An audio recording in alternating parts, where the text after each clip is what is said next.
histórias que eu sei da época do Flamengo, que eles falam assim, não é possível, isso não é verdade. Pra cada R$1 era 13 de dívida. Você recebia R$1, pagava 13 de dívida. Falar de dívida, nós éramos uma dívida futebol clube. O segundo jogador mais caro era a conta de água. O que está acontecendo aqui no Flamengo é exatamente o seguinte: acabou o dinheiro. No dia 11/4/2013, a diretoria do Flamengo veio a público falar que o time devia 750 milhões de reais. Simplesmente o clube que mais devia no Brasil em 2013. Esse era o Flamengo. O vice-presidente de finanças, o Cláudio, ele simplesmente achava que o Flamengo ia cair pra Série B em 2013. Ele já estava no planejamento dele. Porque a gente estava conversando fora do ar. Uma coisa era o risco de cair.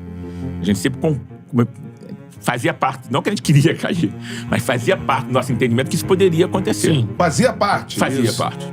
Galera, o Flamengo não tinha dinheiro pra pagar o CT pra treinar. Eles alugaram na Barra. Eles não conseguiam ter 45 mil reais mensais pra pagar o CT. Sendo que 45 mil pro Flamengo é nada, pelo amor de Deus, cara. É o Flamengo. Não, o Flamengo devia a todo mundo, né? O Flamengo devia 3, 4 meses de salário. Mas hoje em dia todo mundo sabe a máquina que o Flamengo é, né?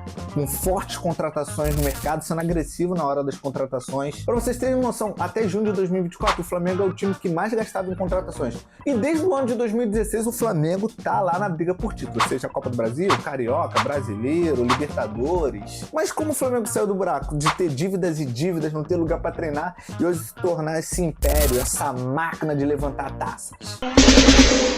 O Flamengo é seleção, porra! Deixa comigo o Douglas Spider, apresentador aqui do Não Sou Clubista, te mostrar como o Flamengo saiu do buraco cheio de dívidas e se tornar essa máquina de vencer. Se o Flamengo conseguiu, você também consegue, Bangu, ou Corinthians, ou Galo, ou Cruzeiro. Vocês conseguem. Aprende com o Flamengo. Nessa parte do vídeo eu vou falar do ano de 2000 a 2012 sobre as finanças do Flamengo. Ano 2000, Fla Dívida. Em 2001, Vampeta deu essa famosa declaração aí. Vou pra coletiva. A imprensa toda, eu falei, ó, bom dia, sei porque eu tô aqui. O Flamengo finge que paga, eu finge que joga e tchau. Se você morasse ali aos redores da Gávea no ano 2000, com certeza o Flamengo te devia. Devia o pipoqueiro, massagista, o camelô, o cara que vendia mate na praia. O Flamengo devia a todo mundo. O Flamengo devia mais que aquele teu cunhado que pediu teu nome pra tirar uma moto. Se você entrasse no site do Senado dos anos 2000, o Flamengo era o clube que mais devia entre todos os clubes do Brasil. Simplesmente o Fla Dívida. Uma reportagem da Folha de São Paulo de 2005 mostrou como o Flamengo transformou 5 anos de sofrimento. Vem com o Titinho Douglas Spider para entender isso. O Flamengo entre 2001 a 2005 faturou a bagatela de 400 milhões de reais. Um dos maiores valores entre todos os clubes do Brasil. E esse dinheiro passou na mão de 4 presidentes. O Edmundo Silva, o Gilberto Cardoso, o Hélio Ferraz e um dos presidentes mais famosos da história do Flamengo, o Márcio Braga. E junto eles gastaram mais de 400 milhões de reais. O Flamengo parece que era administrado por adolescentes, tá ligado? Que o pai dá uma mesada e ele gasta tudo. Ai, meu Deus do céu. Simplesmente eles gastavam mais do que arrecadavam, né? Mas por que os dirigentes, presidentes do Flamengo faziam isso? Porque clube de futebol não fale. Então é mais fácil ficar acumulando as dívidas do que pagar. Aí você pode ir seguir naquele mundo antigo de paciência, já que eu não quebro mesmo, vou ficar me endividando. E chegar numa situação onde o Cruzeiro chegou. Aí é só ganhar títulos que a diretoria, os torcedores esquecem das dívidas. Mas aí acaba acontecendo o que aconteceu com o Cruzeiro, o que tá acontecendo com o Santa Cruz. Cara, o Santa Cruz tá sem divisão. O Santa Cruz é uma das torcidas mais sensacionais que eu já vi na minha vida. Santa Cruz lotava estádio na Série C. Agora voltando para 2001, nesse ano o Flamengo só devia 100 milhões. Só que o presidente da época, o Edmundo, foi afastado por causa de corrupção. Porque ele recebeu 165 milhões de uma empresa suíça, simples assim. Só que ele também estava sendo investigado na máfia do futebol.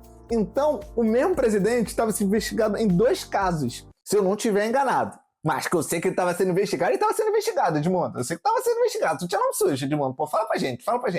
Além disso, ele tinha sonegações fiscais, apropriações indébitas, falso testemunho. Então acho que não dava pra ele ser presidente do Flamengo naquela época. Vamos tirar ele. Aí, por causa disso, o Flamengo, em 2002, teve 2 presidentes. E você falando que o Flamengo tá em crise. Que o jogador bateu contra o jogador, que alguém da comissão técnica bateu no jogador, que alguém da diretoria caiu na porrada no Barra Shopping, que o Flamengo não vence 2 jogos. Gente, Flamengo de 2000. É isso, simples. Isso não é crise. Isso é uma terça-feira no Flamengo. E a dívida de 2002 do Flamengo foi para 160 milhões de reais. Só aumentou 60 milhões. Cara, em 2003, o Flamengo devia ao Júnior. Sim, o Júnior Maestro. Como isso é possível? Como é que é gravar isso sério, cara? O Flamengo devia o Júnior Maestro. Pro Júnior trabalhar no Flamengo, ele teve que perdoar as dívidas. Eu, inclusive, tô deixando, né, de receber alguma coisa dessa dívida pendente para poder voltar a trabalhar no Flamengo. E olha o final dessa reportagem de 2003. Mas para que tudo isso dê certo, o Flamengo precisa de um reforço no bolso. Dinheiro, pelo menos dinheiro, bem administrado. A dívida do clube é de 197 milhões de reais. Em 2004 volta o Márcio Braga, seu terceiro mandato sobre o Flamengo. E o Márcio Braga deu essa declaração em 2009. O que está acontecendo aqui no Flamengo é exatamente o seguinte: acabou o dinheiro, não tem dinheiro. Uma das coisas que ferrava o Flamengo eram as penhoras judiciárias. Bom, fechou. Mas, tá vendo essa piscina vazia? Tô, por exemplo. Essa piscina, embaixo dela tem um negócio. Só que é aquela caixa, tá vendo? Leva pra um... O que é aquilo? Eu falei, aquilo é a bomba da piscina. Pô, a bomba, lógico. Pois é. Deixa eu te falar uma coisa, meu amigo. A bomba da piscina tem 2 penhoras. Acho que estou preocupado com a sua ameaça de penhora. Quem tem que estar preocupado? Eu ou você? Eu tô aqui te oferecendo pagar. O que eu combinar com você, eu vou honrar pra receber tudo, no tempo que eu possa te pagar. Ou você pode se contentar em ser a terceira penhora da bomba. Cara, o Flamengo devia tudo e a todos, em 2009. Pra vocês terem noção, outro jogador teve que perdoar as dívidas do Flamengo pra trabalhar no Flamengo, né? Pra jogar no Flamengo, que foi o Petkovic. Pra explicar, tinha uma dívida, né? E tinha uma dívida na justiça, feito um acordo onde eu perdoei 8 milhões de reais ao Flamengo, fiz o acordo para voltar em 2009, né? E ainda liberando o dinheiro penhorado para poder pagar os salários e aceitando eu começar a receber do ano que vem para botar o fluxo de caixa em dia. Assim, graças a isso, a gente foi campeão brasileiro de 2009, porque o Petkovic perdoou uma dívida do Flamengo. Não totalmente. Aí, em 2009, se encerra a era Márcio Braga. Se eu não me engano, ele nunca mais trabalhou com o Flamengo. Mas antes de Marcinho sair, ele deixou um patrocínio de 25 milhões para o Clube de Regatas do Flamengo. E no final de 2009, quem assume é a Patrícia Amorim. 2009, a Patrícia Amorim, uma nova visão para o Flamengo, que não deu certo. Eu lembro de 2009 que ou meu pai comentou isso, ou ouvi alguém mais velho falando assim, caraca, uma presidente mulher no Flamengo, saiu aquela velharada toda que só sugava o Flamengo vai mudar, a Patrícia é cria da Gávea. Não sei se você sabe, mas a Patrícia Amorim é nadadora, né? Ela era nadadora do Flamengo e por causa disso, por causa do seu desempenho, foi até para as Olimpíadas. Aí chega a Patrícia, dá sua primeira cartada e ela contrata simplesmente Ronaldinho Gaúcho. Sim, o bruxo. O Grêmio queria o Ronaldinho Gaúcho, o Palmeiras queria o Ronaldinho Gaúcho, as festas queriam o Ronaldinho Gaúcho. E Valesca Popozuda e Dudu Nobre, a torcida do Flamengo que conquistaram o Ronaldinho Gaúcho. E agora eu sou o Mengão. Eu sei que a Patrícia Amorim hoje em dia não quer nem ver mais o Ronaldinho Gaúcho, mas, cara, foi uma das paradas mais fodas que aconteceu na minha vida, assim, cara. Você vê a distância, 24 metros, Ronaldinho!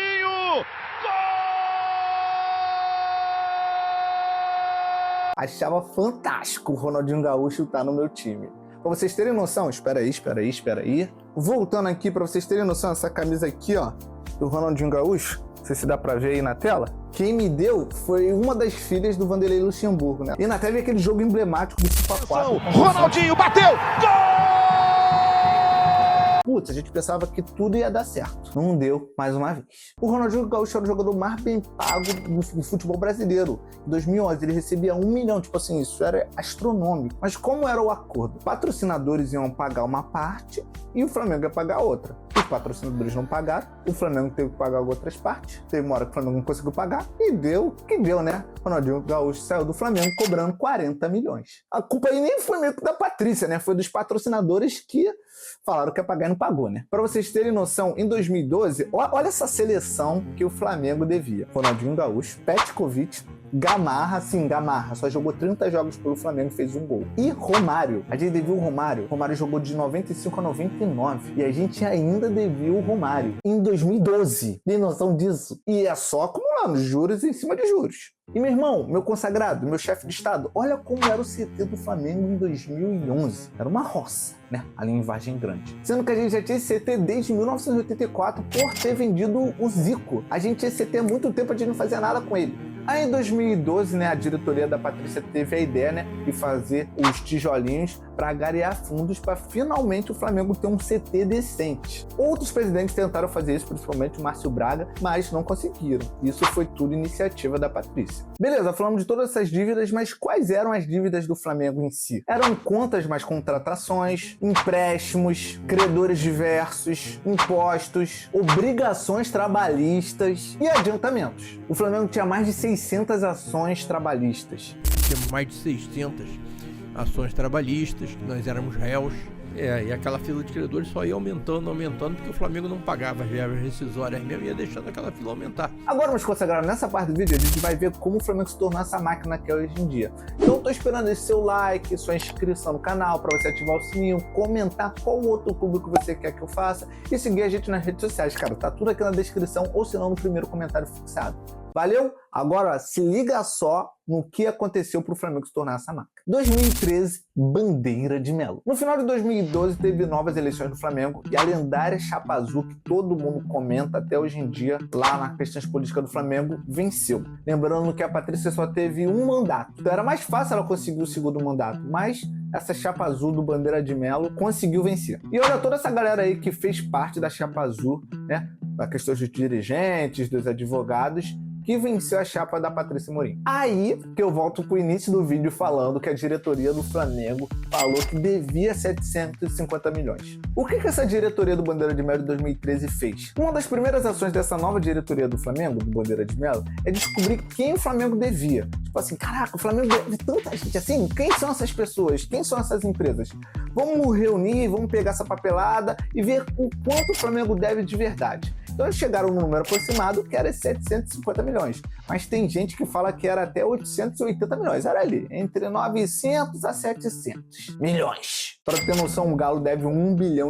Para você ver como o Flamengo devia uma galera. E o Flamengo batia um recorde de ser o clube que mais devia entre todos os clubes brasileiros. O Flamengo era sensacional nessa questão de dívida. Mas beleza, chegou a Chapa Azul, todo esse elenco aí que você já viu. Mas qual era a proposta dessa diretoria? Os principais objetivos daquele mandato eram o seguinte: primeiro, não cair para a Série B. Segundo, voltar a ter credibilidade. Terceiro, aumentar o número de sócios torcedores. E quarto, principalmente, pagar as dívidas. É isso, tipo assim, a gente não tinha nem esperança de ganhar alguma coisa, nem carioca. Meu irmão, imagina uma galera de torcida organizada ouvindo isso em 2013. Ele estava pronto para pegar o seu pau de madeira, pegar o seu fogo de artifício e invadir a Gávea. O Bandeira de Melo falou o seguinte: não esperem títulos na minha gestão, espere organização. Estamos pagando as dívidas para que daqui a 3 anos o Flamengo esteja 1000 vezes melhor. Pau de madeira e fogo de artifícios. É como teu chefe chegasse e falasse assim: ó, não vai ter ajuste salarial nos próximos 3 anos. Mas se tu ficar aqui, nesses próximos 3 anos, trabalhando 3 vezes a mais, eu te garanto que eu vou te encher de dinheiro e vou te dar um cargo astronômico. Você topa? Aliás, carregavam uma das maiores dívidas do futebol brasileiro.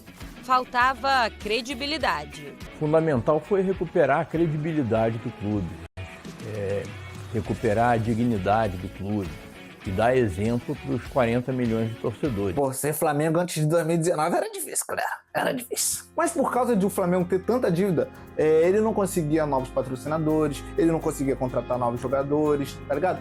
O Flamengo tinha muitos impasses fiscais por causa das dívidas. O que acontecia quando a gente ia falar com os patrocinadores, potenciais patrocinadores, com os fornecedores do Flamengo? Você chegava lá pro cara, né, uma administração nova, falava assim: olha, a gente é muito diferente, a nossa história é assim, a história, pô, um monte de gente com uma visão empresarial aqui no clube. Então faz o seguinte: eu tô te devendo uma nota preta, mas continua me fornecendo e eu vou estabelecer aqui uma forma de te pagar a dívida de uma maneira homogênea. Aí o cara falava: pô, mas tem que me pagar. Eu falei: não tô dizendo que eu vou pagar, mas eu não tenho dinheiro agora para te pagar. No final de 2013, o Flamengo teve sua primeira grande ideia para ganhar mais dinheiro, que foi o sócio-torcedor. O Flamengo não tinha sócio-torcedor. Um dos primeiros times que tinha e estava dando certo isso era o Internacional. O programa sócio-torcedor é super lucrativo. Se não é o mais lucrativo, é o segundo mais lucrativo do planeta, por assim dizer. Eu sei que eu tô focando aqui nas finanças do Flamengo, mas eu queria abrir mais aspas à Copa do Brasil do Flamengo de 2013. Como o Bandeira de Melo havia falado, não espere títulos na minha gestão. A Copa do Brasil de 2013, cara, foi pura camisa. A gente foi campeão da Copa do Brasil, sei lá como. Na camisa. Aquilo foi milagre, aquilo foi camisa, aquilo foi Flamengo. O Flamengo é campeão da Copa do Brasil.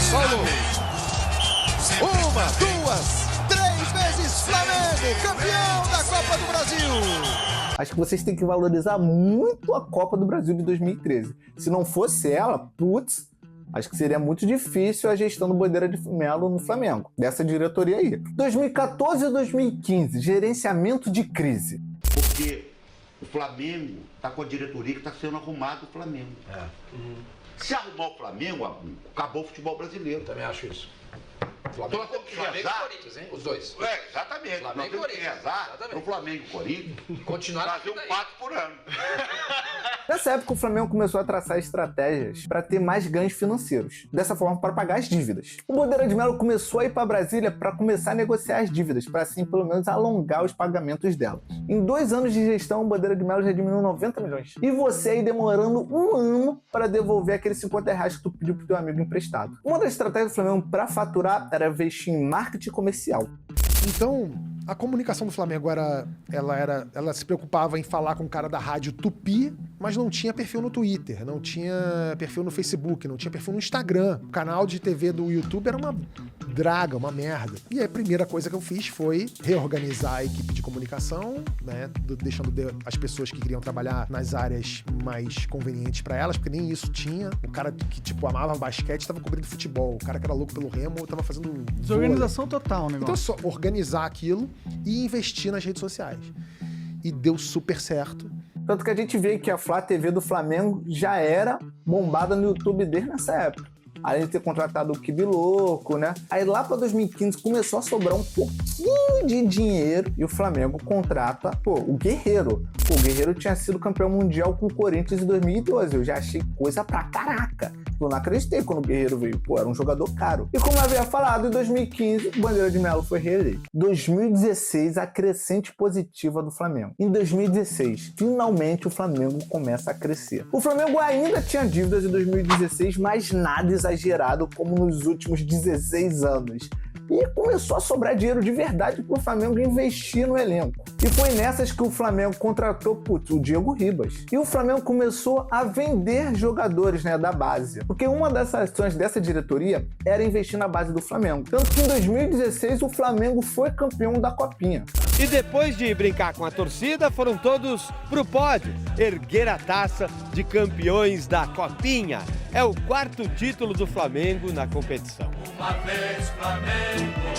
Isso é uma parada que eu não vejo muita galera falar sobre a gestão do Bandeira de Melo. Se hoje o Flamengo vende essa penca de jogadores aí por um absurdo de dinheiro, tudo começou por causa da gestão do Bandeira de Melo. E nesse ano a dívida do Flamengo caiu abaixo de 400 milhões. Lembrando que no início da gestão do Bandeira de Melo, o Flamengo devia 750 milhões. Esse ano, 2016, fecha menos de 400. Quando nós assumimos o Flamengo, a dívida era 750 milhões e o faturamento do clube era 200 e alguma coisa, era bem menos de 300. E em 2016, finalmente acabaram as obras no CT do Flamengo. Aí virou aquele CT maravilhoso nível Europa que a gente tem hoje lá em Vargem Grande. Em 2017, a venda do jogador mais caro na história do Flamengo. Como eu havia falado, uma das questões das gestões do Bandeira de Melo era investir na base. E foi nesse ano de 2017 que o Flamengo vendeu Vinícius Júnior pro Real Madrid por 100 milhões de reais. E lembra aqueles 40 milhões que o Flamengo estava devendo pro Ronaldinho Gaúcho? O Bandeira de Melo negociou, mandou a lábia, reduziu para 17 milhões, chegou assim, olha, toma logo, 5 milhões aí, Ronaldinho, o resto eu vou parcelar. Fechou? Mas também nesse ano o Flamengo chegou em 2 finais, da Copa do Brasil e da Sul-Americana, e perdeu as duas. O Bandeira de Melo fala que teve que sofrer, né, para o Flamengo se tornar o que é hoje. Pois, ainda que para fazer isso a gente tivesse que sofrer. Isso. Foi o que eu disse no discurso de posse. Nós vamos sofrer aqui algum tempo e tal, vamos sacrificar os nossos objetivos na área esportiva, na área social, para recuperar a credibilidade e a dignidade do time, do clube. E foi isso que aconteceu. Em 2018, o Bandeira de Melo já estava no seu último mandato, ele não podia ser reeleito, e o Flamengo, na minha opinião, era um time mediano, que tinha um elenco sensacional, mas não vencia nada. Mas o Bandeira de Melo tinha cumprido tudo que ele tinha falado. Pagou as dívidas, o Flamengo não caiu pra Série B, e a gente ainda conseguiu uma Copinha e uma Copa do Brasil. Toda eleição do Flamengo, o principal mote era a dívida do clube. Aí ficava aquele pessoal discutindo como é que vai pagar a dívida, né? E alguns defendiam, inclusive, que não. E as pessoas falavam, não, o Flamengo não precisa pagar a dívida. Porque Flamengo tem O discurso era esse. o Flamengo tem um alcance social muito grande, então eu vou conseguir lá no governo federal o cancelamento da dívida. É um monte de idiotice que a gente ouvia toda a eleição, né? Como é que vai pagar a dívida do Flamengo? Teve eleição do Flamengo em 2018, teve eleição do Flamengo em 2021. Vocês que cobrem o Flamengo, vocês viram alguém falar de dívida do Flamengo no processo eleitoral? Não. Por quê? Porque dívida é um problema que não existe mais no Flamengo. 2019, o ápice do Flamengo. Rodolfo Landim tinha acabado de virar presidente do Flamengo no final de 2018, né? Então, em 2019, ele pegou todo aquele dinheiro que o Flamengo tinha, né? Essa folga, porque o Flamengo já estava com dinheiro legal. A dívida do Flamengo estava bem baixa. E foi forte no mercado. Aí, no mandato do Landim, ele nomeou o Marcos Braz como vice-presidente de futebol. E com aquele dinheiro que o Flamengo já tinha, né, acumulado, ele foi forte nas contratações. Aí contratou toda aquela galera, né? Felipe Luiz, Rodrigo Caio, Gabigol, Bruno Henrique, Arrascaeta. E em 2019 ele chegou praticamente tudo, até a Copa Disney, que eu não vejo ninguém falando disso. E o Flamengo se tornou esse império de todo ano tá ganhando alguma coisa, todo ano tá disputando um campeonato. E é isso, galera. Se passaram 10 anos, e como é que ficou a dívida do Flamengo? Lembra que era 750 milhões de reais em 2013? Em 2023, a dívida do Flamengo foi para 50 milhões de reais. Se eu não me engano, ela subiu no decorrer aí dos anos também, porque o Flamengo começou a comprar muito jogador. Mas o faturamento do Flamengo, putz, se eu não me engano, é bilionário. O Flamengo fatura bilhão. Tem noção disso? Se você quiser saber mais sobre a história do Bandeira de Melo, eu indico um podcast do Charlas Podcast, o link tá aqui na descrição, no primeiro comentário fixado, para você se aprofundar muito mais na história sobre como foi a gestão do Bandeira de Melo lá no Flamengo. O ex-presidente do Corinthians, o André Santos, falou que uma hora ia acontecer alguma coisa com o Flamengo, que uma hora o Flamengo ia ser cobrado, que não sabe de onde vem tanto dinheiro. Não aconteceu nada com o Flamengo até agora, né? Estamos em 2024. E a gente tá vendo a situação do Corinthians. Tem outros times, às vezes, até pior, né? O poderoso Galo também tá ruim, devendo 1,5 bilhão. Eu afirmo, mano, que se o Flamengo nunca mais tiver uma má administração, uma má gestão, o Flamengo vai se tornar, ou já é, um time de império, um time grande, um time múltiplo vencedor. Vai ter anos que o Flamengo não vai ganhar nada? Vai ter anos. Ah, Doug, isso é mentira, isso é impossível, com o elenco que tem não é pra isso acontecer. Gente, o Barcelona de agora não ganhou nada, né? De 23, 24. Ah, então tem que mandar embora os jogadores, né? Tem que mandar embora o Lewandowski, o Rafinha e o Lamine Yamal, né? O Real Madrid de 2014, 2015 também não ganhou nada. Então, pelo amor de Deus, não.